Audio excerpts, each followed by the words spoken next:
Hello, good morning. This is for class 7. Topic is making of maps. During the study of history, maps proved a good source of study for the historian. जो इतिहास के जानकार थे या जो इतिहास लिख रहे थे उनके लिए एक एविडेंस के रूप में दुनिया का नक्शा भी शामिल हुआ। इसी से संबंधित चर्चा करेंगे। Making of maps, it is known as cartography. What is making of maps? It is cartography.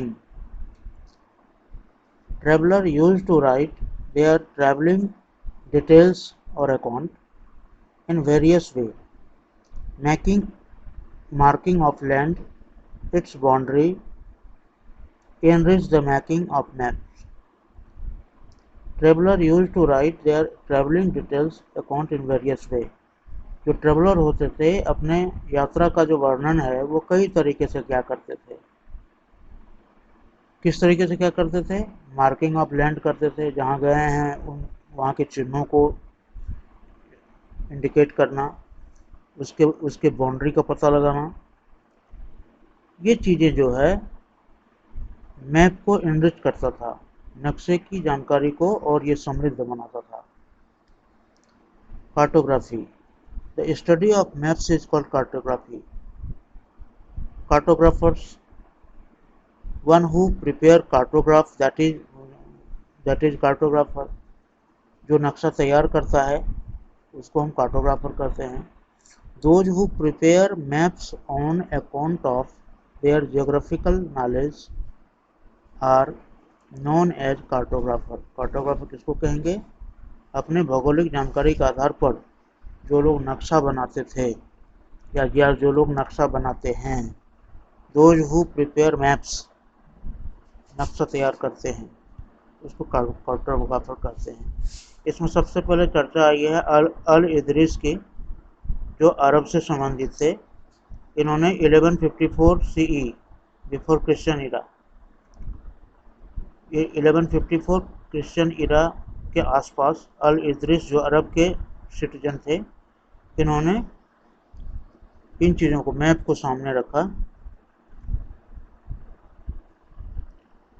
Atlas nouveau of Finland, ये एक फ्रेंच सिटीजन ने जो नक्शा तैयार किया वो इसको पहला नक्शा माना जाता है इंडियन सब कॉन्टिनेंट के आसपास के नक्शा के बारे में।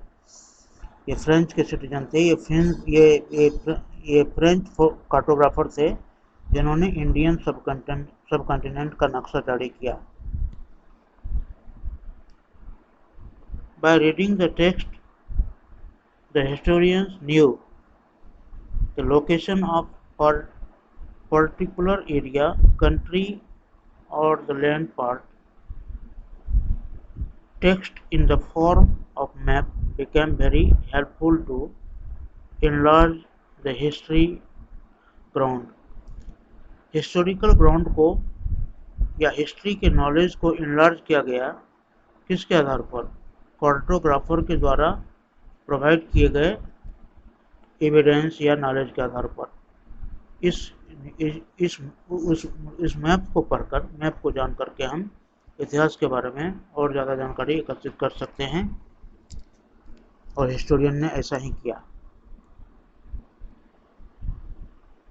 अब इसके जो टर्मिनोलॉजी हैं, टर्म मतलब शब्द, हिस्ट्री में जिन शब्दों का इस्तेमाल हुआ है, अब उसका क्या ग्राउंड है देख लेना एक बार। अब जैसे हम लोग अपने देश को हिंदुस्तान भी कहते हैं, इसके बारे में ऐसा कहा जाता है, Persian use Sindhu river as Hindu. Persian Sindhu के स का उच्चारण नहीं कर पाते थे, स को वो ह बोलते थे, सिंधु उनसे ह हो जाता था। सिंधु के आसपास का स्थान हो गया हिंदू का स्थान, Hindu place, that is Hindustan.